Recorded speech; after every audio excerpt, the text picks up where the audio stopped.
अस्सलाम वालेकुम व्यूवर्स, मैं उम्मीद करता हूँ कि आप सब खैरियत से होंगे। मेरा नाम डॉक्टर साजिद महमूद है। आज हम बेसिकली जिस टॉपिक को डिस्कस करने जा रहे हैं उसका नाम है डी कैड। तो हम इस वीडियो में ये देखेंगे कि डी कैड होता क्या है, इसको डालने का फ़ायदा क्या है और इसकी खुराक कितनी, हम इसकी डोज जो है वो कितनी डालेंगे किस जानवर को, तो इसके जो है मैक्सिमम हम फ़ायदे ले सकते हैं। अब हम इसके एक जनरल डिस्कशन में जाते हैं कि डी कैड के जानवरों में क्या फायदे होंगे और ये किस जानवर को डालना है। तो हम देखें तो बेसिकली ये जो है आपका जब जानवर गब्बन होता है और सोने से आपने 21 दिन पहले यानी 3 हफ्ते पहले ये कुछ मिनरल्स हैं जो हम जानवर को स्पेशल फीड करते हैं दूसरे जानवरों से मुख्तलिफ। दूध वाले जानवरों में हम नहीं डालते, ये बच्चों में नहीं डालते, सिर्फ ये आखिरी 21 दिन डालते हैं। अच्छा, अब इसका फायदा क्या होता है जानवरों में? अगर आप चाहते हैं कि आपका जानवर हवाना बड़ा बनाए, हवाने पे सूजन ना आए और सोने के बाद वो जल्दी से जेर फेंक दे और जो मैला है वो जल्दी से क्लियर कर दे और सोने के बाद वो ज्यादा से ज्यादा जल्दी फीड पे आ जाए, और साफ ज़ाहिर जब वो फीड पे आएगा तो वो अपनी दूध की पैदावार भी बढ़ा देगा, और जब वो मैला जल्दी फेंक देगा तो वो जल्दी प्रेग्नेंट भी हो जाएगा। सो इस चीज को डालने का बहुत सारे फायदे हैं जानवर के रिलेटेड, और अगर हम नहीं डालते तो उसमें हमें बहुत से नुकसान भी मिलते हैं, जिस तरह मिल्क फीवर है जिसको हम सूतक का बुखार कहते हैं, या केटोसिस यानी एनिमल में नेगेटिव एनर्जी बैलेंस हो जाएगा, जानवर कमजोर हो जाएगा, बैठ जाएगा, तो इस तरह के मसाइल आते हैं। चलिए हम इस टॉपिक को अब डिस्कस करते हैं कि डी कैड बेसिकली होते क्या हैं। तो डी कैड की जो टर्म है, इसका जो मुखफ़फ़ है या इसकी जो फुल एब्रीवेशन है उसको कहते हैं डाइटरी कैटाइन एनाइन डिफरेंस।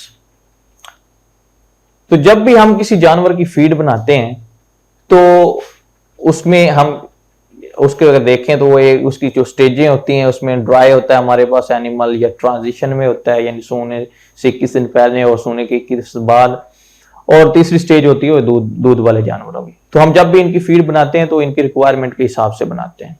तो बेसिकली अगर हम इसकी तारीफ में जाए या डेफिनेशन में जाए डी कैड की, क्या डी कैड होता क्या है, ये बेसिकली है inter relationship between charge positive charge minerals and negative charge minerals.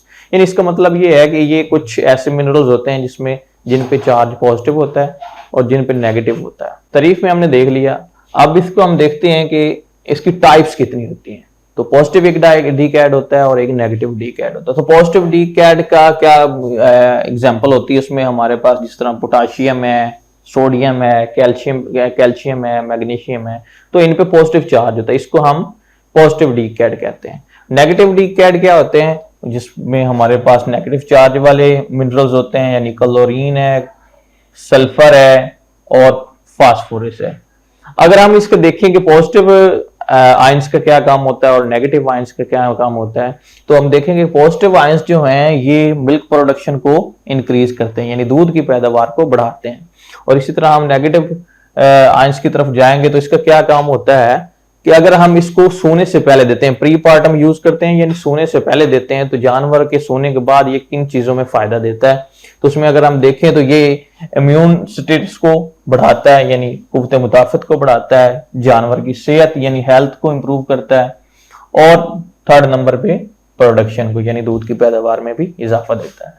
अच्छा, अब ये है कि हम अगर इसमें ये देखें कि हम अगर इक्वेशन की तरफ जाएं कि हम किस तरह इसको कैलकुलेट कर सकते हैं, या जानवर को कितना डालना है कितना नहीं डालना है, ज्यादा होगा तो क्या नुकसान होगा और कम होगा तो क्या नुकसान होगा, तो हमने एक जनरल ना इक्वेशन एक है उस हिसाब से हम इसकी कैलकुलेशन कर सकते हैं। उसमें यह है कि sodium plus potassium minus chlorine plus sulphur, तो ये इस इक्वेशन के थ्रू हम इसकी कैलकुलेशन कर सकते हैं।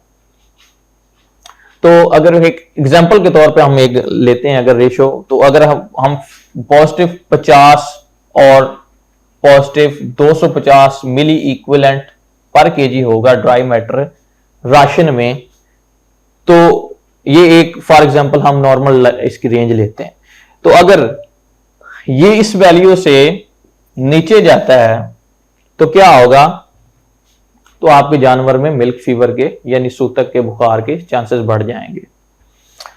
अच्छा, अब अगर for example DCAD zero milli equivalent per kg हो तो उसके क्या क्या क्या हो सकते हैं जानवर पे असरात।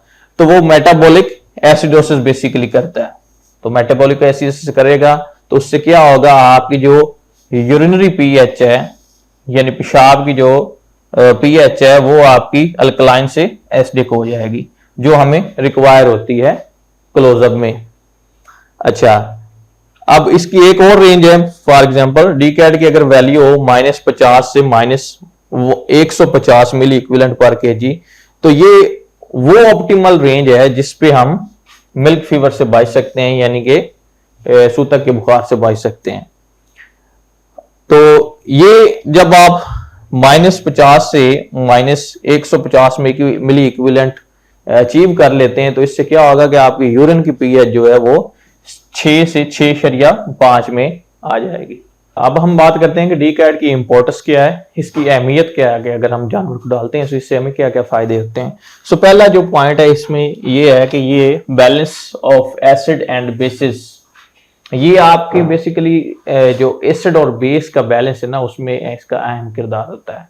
तो एसिड और बेसिस करते क्या है जानवर में, अगर हम देखते हैं कि इसका फायदा क्या होता है अगर हम ये बैलेंस करते हैं, तो इसका सबसे पहला जो फायदा है उसमें ग्रोथ रेट इंक्रीज होता है, आपके ग्रोथ रेट में इंक्रीज होता है। दूसरे नंबर पे जो है एपेटाइट, यानी ये भूख को बढ़ाता है जानवर की। तीसरे नंबर पे अगर बात करते हो amino acid and energy metabolism, जो अमाइनो एसिड हैं यानी प्रोटीन का जो बाई प्रोडक्ट है अमाइनो एसिड और एनर्जी का मेटाबॉलिज्म, इसको भी ये इनहांस करता है, बढ़ाता है। कैल्शियम यूटिलाइजेशन, कैल्शियम को प्रॉपर जिस्म में यूज करने के लिए भी इसका अहम किरदार है। और इसके बाद विटामिन की मेटाबॉलिज्म, उसमें भी इसका रोल है। 5 नंबर पे यह क्या करता है कि इंटेस्टाइनल एब्जॉर्प्शन, ये जो अंतड़ियों से है कैल्शियम को उसको एब्जॉर्ब करने में भी इसका अहम रोल है। और अगर हम किडनी की बात करें तो उसमें भी ये किडनी से भी ये प्रिजर्व करता है कैल्शियम की अपटेक को।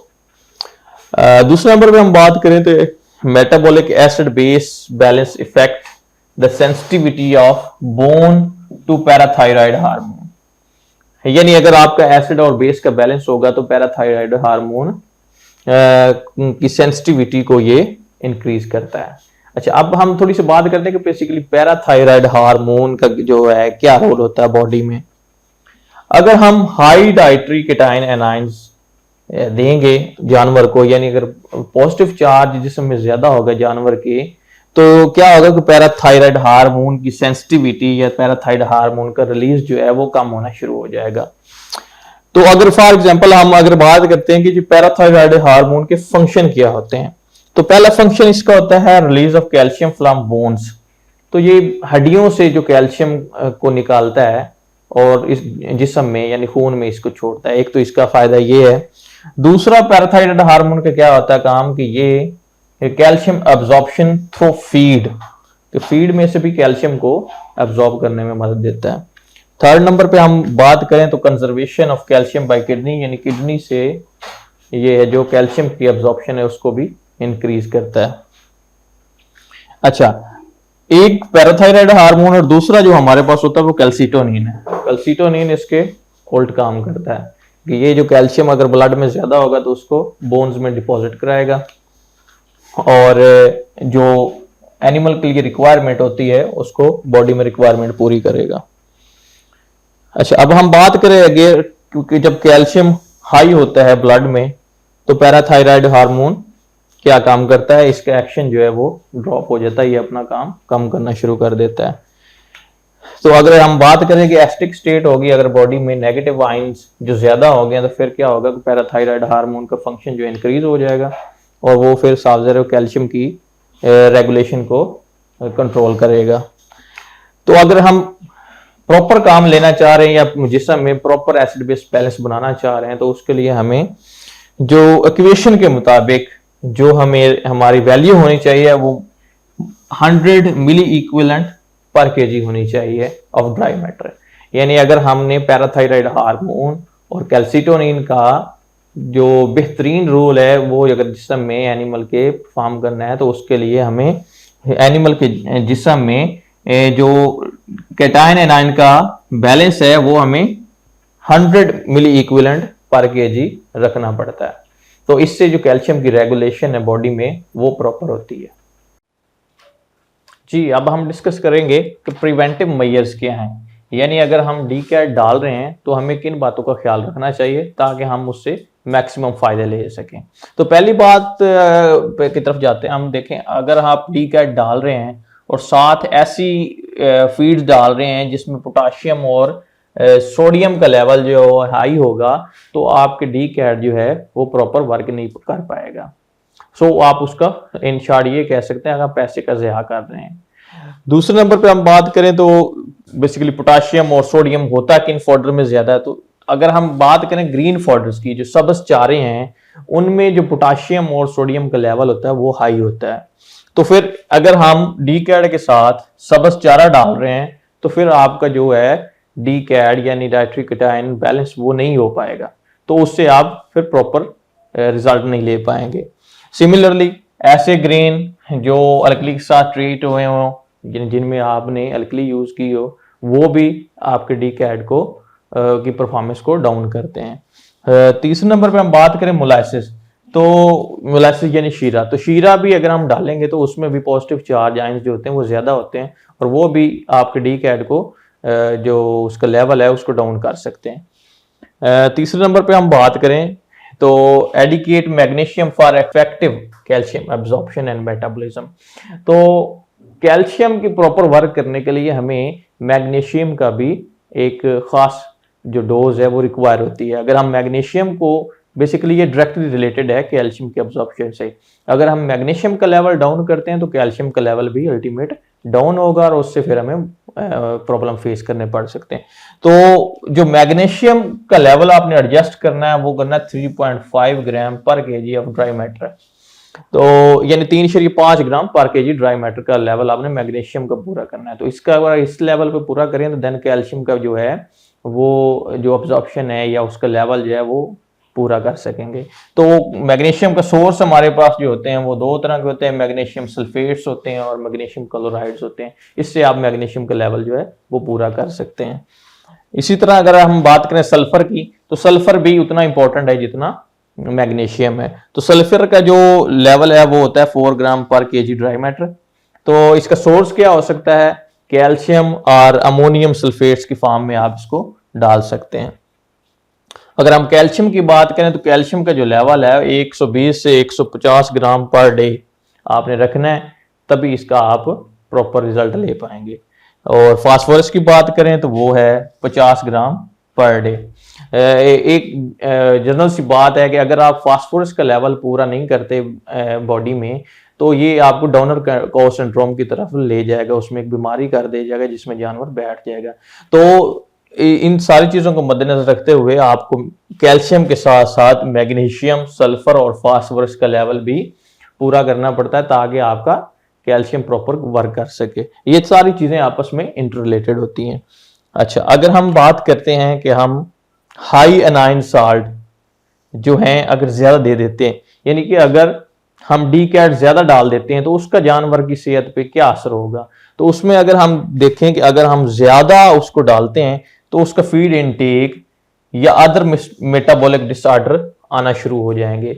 एक तो ये होता है कि डी कैट जो सारे होते हैं वो तुर्श जायके के होते हैं, जानवर पसंद नहीं करता, एक तो ये होता है। दूसरा ये है कि जब आप इनका लेवल बढ़ाते हैं फीड में तो क्या होगा कि जानवर खाना कम कर देगा, और जब खाना कम करेगा तो उसमें अदर भी मोटे मेटाबॉलिक जो इश्यूज हैं वो आना शुरू हो जाएंगे। अच्छा, अगर हम एक और बात करें कि आपने इसका लेवल जो है वो क्या होगा जिससे हमें पता चल जाएगा कि आपका डी कैट जो बैलेंस हो गया, तो इसको हम इस तरह चेक करते हैं कि जब आपने डी कैट डालना है जानवर को, उससे आपने 48 से 72 घंटे के बाद आप उसके यूरिन पेशाब की जो पीएच है वो चेक कर सकते हैं तो वो आप डिजिटल पीएच मीटर से चेक कर सकते हैं, या पीएच की स्ट्रिप्स मिलती हैं उसके थ्रू आप चेक कर सकते हैं। तो उस पे आपका जो यूरिन का या पेशाब का पीएच का लेवल होना चाहिए वो 6 से 6.5 होना चाहिए। अगर ये लेवल होगा तो इसका मतलब ये है कि आपका जो डी कैड का डोज है वो आप पूरी डाल रहे हैं। अगर इससे ज्यादा होगी पीएच तो भी आप, उसका मतलब ये है कि आप कम डाल रहे हैं। अगर इससे ज्यादा डाउन जाती है, 6 से नीचे जाएगी ज्यादा, तो इसका मतलब है कि आप डी कैड जो है वो ज्यादा डाल रहे हैं। तो इसके थ्रू हम चेक कर सकते हैं कि हमारी डी कैड का लेवल आया कि पूरा है या नहीं है। तो डी कैड बेसिकली डालना कब चाहिए, और अगर हम इसको ज्यादा डालते हैं तो उसका क्या नुकसान है।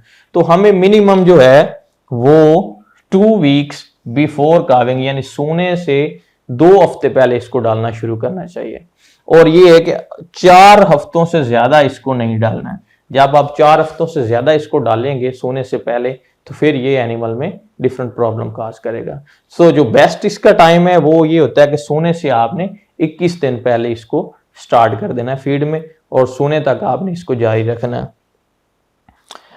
एक पेपर जिसमें जो मैंने पढ़ा है उसमें एक चीज बड़ी इंपॉर्टेंट है कि वो कहता है कि प्रेग्नेंट हीफर्स को डी कैड डालना चाहिए या नहीं डालना चाहिए। तो उसमें उसने ये लिखा है कि बेसिकली कि प्रेग्नेंट हीफर जो हैं वो कैल्शियम की रेगुलेशन में तो सेम उसी तरह काम करते हैं जिस तरह दूसरे सूए वाला या तीसरे सूए वाला जानवर करता है। लेकिन उसमें एक चीज जो उसने नोट की वो ये थी कि उसकी डी कैड डालने की वजह से उसका फीड इनटेक कम हुआ है, और फीड इनटेक कम होने की वजह से उसका अल्टीमेट मिल्क प्रोडक्शन भी कम हो गई है। तो उस पेपर के मुताबिक ये है कि हीफर्स में, आप प्रेग्नेंट हीफर्स में इसको ना यूज करें, नहीं तो फिर आपको कैल्शियम का तो प्रॉपर वर्क मिल जाएगा, लेकिन उसका साइड इफेक्ट वो उसको जो फाइंड हुआ है वो है कि मिल्क प्रोडक्शन उसकी एनिमल की डाउन हो जाती है। सो बेहतर ये है कि आप प्रेग्नेंट हीफर्स में इसको अवॉइड करें, लेकिन दूसरे सूए वाले और तीसरे सूए वाले जानवरों में या चौथे में जो है वो आप इसको यूज कर सकते हैं, उसमें आपको ज्यादा बेनिफिट मिलेगा इसका। अच्छा, तो अगर हम ये कहते हैं कि प्रेग्नेंट हीफर्स को अगर हम डी कैड नहीं डालेंगे तो उसका फिर हम कैसे लेवल मेंटेन कर पाएंगे नेगेटिव आयंस का। तो कॉर्न साइलेज जो है, जो मकई का साइलेज है, वो बेहतरीन सोर्स है आपका डी कैड को डाउन करने का, यानी उसमें नेगेटिव आयंस का लेवल बढ़ाने का बेहतरीन सोर्स है कॉर्न साइलेज। तो आप उसमें कॉर्न साइलेज यूज कर सकते हैं, तो आपको तकरीबन अच्छे रिजल्ट मिल जाएंगे उसके। अच्छा, किन चीजों को आप नहीं डालना चाहिए, तो अगर हम डालेंगे तो वो काउंटर रिएक्ट करेंगे या उसको डी कैड के इफेक्ट को कम कर देंगी। तो उसमें ये है कि हम आखिरी 21 दिन बफर्स जो हैं लाइक सोडा बाइकार्ब है, तो सोडा बाइकार्ब पे पॉजिटिव चार्ज होता है तो ये उसको इफेक्ट करता है, तो वो नहीं डालना चाहिए। सिमिलरली सोयाबीन आप डालें, कम डालें आखिरी 21 दिनों में, क्योंकि सोयाबीन में पोटाशियम का बहुत लेवल हाई होता है, तो ये भी डी कैड के आपको लेवल को डाउन कर सकती है। मिनरल्स जो होते हैं, मिनरल्स प्रीमिक्सेस, उसमें ये होता है कि बहुत से मिनरल्स जिन पे पॉजिटिव चार्ज होता है तो वो भी आपके काउंटर रिएक्ट कर सकते हैं। सो आप मिनरल प्रीमिक्सेस को भी अवॉइड करें। मैंने अपने फार्म पे जो जिस टीएमआर को यूज कराया क्लोजअप में, उसका थोड़ा सा मैं आपको डेमो देता हूँ। बाकी आपने अपने एनिमल के हिसाब से इसको एडजस्ट करना है, सो आप बेहतर परफॉर्मेंस लेने के लिए। तो मेरे पास जो एनिमल थे उनका वेट था तकरीबन 650 से 700 kg, और उनकी कार्विंग थी सेकंड लैक्टेशन में, मतलब उन्होंने कार्व करना था। तो इसमें इंग्रेडिएंट्स की तरफ मैं जाऊं तो उसमें साइलेज जो मैंने डाला है मकई का वो 35 किलो था, मकई का दलिया या मेज ग्रेन तो वो 2 किलो, कैनोला मील जो था 2 किलो, यीस्ट 5 ग्राम, ट्रेस मिनरल 10 ग्राम मैंने डाले हैं उसमें, ग्लूकोज 300 ग्राम। ग्लूकोज बेसिकली इसलिए डाला कि इंस्टेंट एनर्जी सोर्स है, फौरन जानवर को एनर्जी देता है, क्योंकि क्लोजअप में बच्चे का साइज बहुत बड़ा होता है और ह्यूमन जो होता है या मैदा जो है वो उसको प्रेस किए हुए होता है उसने, तो वो ज्यादा नहीं खाता, लेकिन उसकी क्योंकि रिक्वायरमेंट ज्यादा होती है, बच्चे की ग्रोथ हो रही होती है, तो इसलिए हमने क्या किया कि उसको ग्लूकोज ऐड किया ताकि उसको इंस्टेंट एनर्जी मिले और वो अपना जो बॉडी स्कोर है वो पूरा कर ले। फिर मिथायोनिन मैंने डाला इसमें 10 ग्राम। अच्छा, methionine basically limited amino acid है, इसके मैं थोड़े से आपको बेनिफिट्स बताऊं तो मिथायोनिन ये है कि अगर आप डालते हैं क्लोजअप में या अर्ली लैक्टेशन में, तो इसका एक फायदा ये होता है कि ये जो लोशिया होता है यानी जानवर का मैला जो है उसको जल्दी से जल्दी क्लियर करता है, जानवर के जो बच्चेदानी उसको साफ करता है। दूसरे नंबर पे इसका एक फ़ायदा ये है कि ये मिल्क प्रोडक्शन को भी इंक्रीज करता है। और तीसरे नंबर के इसका जो मेन फ़ायदा ये भी है कि ये अर्ली एम्ब्रियोनिक डेथ यानी जो बच्चा छोटा होता है 1 महीने से उसको भी मरने से बचाता है। तो वो भी मैंने डाली 10 ग्राम। उसके बाद व्हीट स्ट्रा यानी तूड़ी है वो 1 किलो डाला है। तूड़ी बेसिकली क्यों डालते हैं, एक तो तूड़ी का ये फंक्शन होता है क्योंकि र्यूमन जो है ना, र्यूमन को फंक्शनल करने के लिए यानी जानवर के मैदे को चलाने के लिए आपने तूड़ी इसमें ऐड करनी, सो दैट के उसके काविंग के बाद फौरन उसका फीड इनटेक बढ़ जाए। और डीकैड वो मैंने तकरीबन डाला था 150 ग्राम। तो ये सारी चीज़ें डालने से मुझे ये फ़ायदा हुआ कि काविंग के फौरन बाद जो सेकंड वीक में ही एनिमल 45+ लीटर प्रोडक्शन में चले गए और मिनिमम मुझे वॉशिंग करनी पड़ी जानवरों की। और ये था कि एनिमल खुद उन्होंने अपनी बच्चेदानी साफ की और जल्दी से जल्दी हीट में आए। और ये भी हुआ कि अर्ली प्रेगनेंसी भी इससे मुझे अचीव हुई। तो आप इन चीज़ों को सारी को मेंटेन करें तो आपको मैक्सिमम जो रिजल्ट मिलेंगे प्रोडक्शन और रिप्रोडक्शन में। और अगर आप डीकैड नहीं डालते तो देन आपको प्रॉब्लम फेस करने पड़ सकते हैं, जिसमें जानवर जेर नहीं फेंकता, जल्दी दूध पे नहीं आता, खाना चारा कम खाता है शुरू में। तो इस तरह के चैलेंजेस आपको फेस करने पड़ते हैं।